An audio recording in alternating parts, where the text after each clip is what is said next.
we rolling? Yep. I'm your host, Jeff Sart. We're going to take you behind the scenes with the craft distillers who are pouring their heart and soul into crafting the next version of America's spirit. This is the Great American Whiskey Cookers.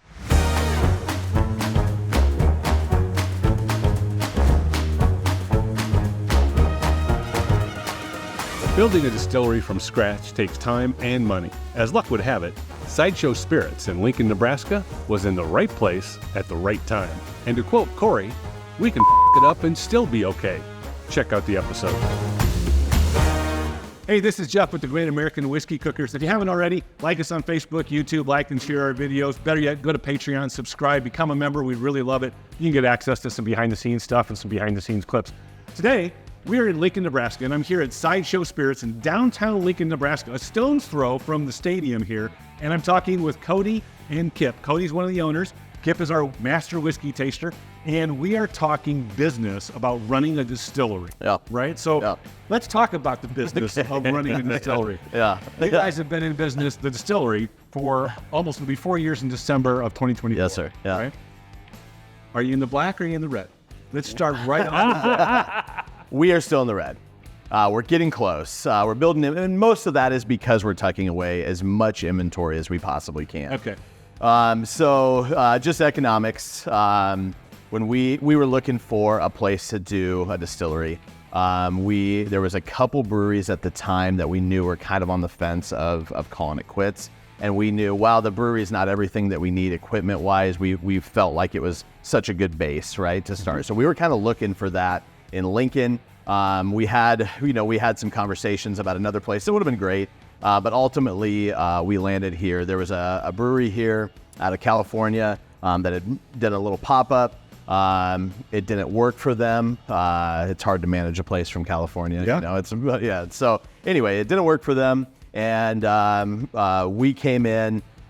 We made them an offer for literally 10 cents on the dollar for all the equipment, everything that they had. So I saw paperwork, receipts, financials. They had just over $1 million of equipment, installation costs, furnishing fixtures, that kind of thing. So we offered them $100,000. We weren't quite ready, and this is kind of funny, but we had been talking about this distillery thing, and this came up, and I knew I had to move quick. And so I just was like, I thought they would say no. I said, we'll do $100,000 for this whole thing. And he said, if you can close in less than 30 days, we'll take it. Oh. And he didn't even negotiate. And so we could it up and still be okay, right? I mean, in some ways. So, I'm sorry if you have to. I will still be okay. And listen, our group is very much of this mindset that every mistake is a learning opportunity, right? Right. We are learning. You go to school one way or the other, right? Yep. And That's so. true. So we had $100,000 into this thing, right? So then we had to outfit it for a distillery. So we put an additional $250,000 into it. So you're $350 in. We're now $350 in, and then since then, I would say we added another $200,000 on that. So $550. So Yep. a little over $500,000. Yep. So we're a little over $500,000, which is not bad to start a distillery, really, of our size and what we're putting out. So we put that together. And bought this distillery and went. We have had months where we're hitting black, but most of it is going to juice in the barrel to lay to rest. So obviously you made some clear spirits ahead of time. We did, yeah. So we have had some sales with, we have a couple vodkas that we're doing. We have some canned cocktails. So one of the things that we had to do was we actually had to change legislation in the state of Nebraska to do canned cocktails. What was that like? So, you know what? When I first started this, I was ticked off, right? That I had to spend 1 minute up there talking to senators. It pissed me off, dude. And it's like, I'm trying to run a business here and I have to go up here and talk. And then you kind of just learn the process. We had a really good lawyer that kind of took us by the hand and took us through this.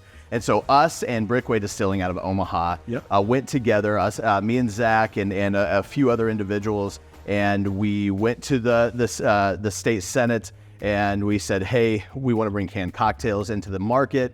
taxes were mega high. So basically what they were doing is they were taxing it on gallons, not on proof. So they would tax a bottle of whiskey that's a high proof product to the same per gallon price as a 5 or 8% cocktail, right? Goodness. And so it was a non-starter. So we got that pushed through, had to talk through the senators and go to these hearings and talk through it. We got that going. So canned cocktails has really been paying some bills for us here, along with some of the white spirits as well. Yeah, so that's kind of how we got started out of the gate. Did that process take to get that legislation changed?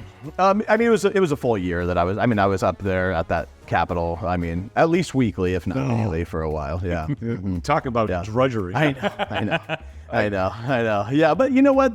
But you do build some relationships. So now we have some of these guys that are pretty influential guys in the state, and they're excited about what we're doing here. And cool. So we kind of opened their eyes up to it, and it's crazy. You know, these guys have to make it, guys and gals have to make these decisions on just this little bit of information that they get. And so the education piece is part of the reason we're doing this. And so why not educate the guys that are making the decisions, So. Yeah.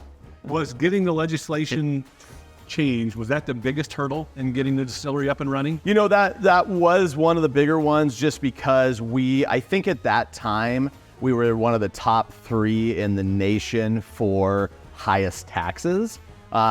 Being that there's never been even a distillery in our state capital in all of history, pre-prohibition, everything, there's never been a legal distillery. There's been several illegal distilleries here, but there's never been a legal one. So they didn't know how to handle us. You know what I mean? Yeah. Like when we went to the city clerk to get our license, she's like, a Class Z? I've never even heard of a Class Z license. I'm like, we're the first. So that was fun. That was a fun moment. Yeah. Did you screw around? Oh, sure. Yeah. So she's like, here it is. I guess there is a Class Z. I had no idea,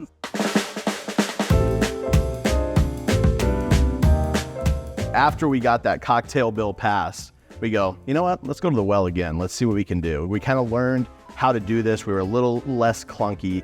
And so we went back to the Senate and we pushed for a certain level of self-distribution. So we asked for 5,000 gallons a year of self-distribution. They gave us 500 gallons a year. So, but you know what? So generous. Yeah. Right. So we're using that allotment for private barrel picks. So you're an independent company. You're not owned by a big parent company. Nope. So it's 4 of us, me, Barry, Dan, and Nate.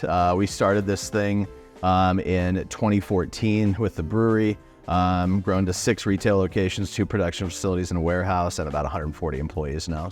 So where do they find you online? Sideshowspirits.com is the best place. We have a very robust website. Our tours, our tastings, our distillery. It's got everything that we've got going on there. That'll link off to socials. We're probably the most active on Facebook. Yep. It's still king for us here. Spend some time on that website. There's some Easter eggs within that website I think people enjoy too. So. Oh, yeah. Yeah, indeed. And the location here downtown, what's the address? 1630 P Street, downtown Lincoln, Nebraska. We're tucked in right between the Capitol and the university. So fantastic. Cody, Kip, thanks a lot for the discussion on the business of running the distillery. Super informative. Always love learning about that kind of stuff and what it takes to kind of get involved with that. You can find us online on the socials. Join our Patreon site. We'd really appreciate it. We hope you enjoyed this episode. Hey, keep watching for more videos. We have tasting videos coming up that you're going to want to see from us. So until next time, be good at it. See ya.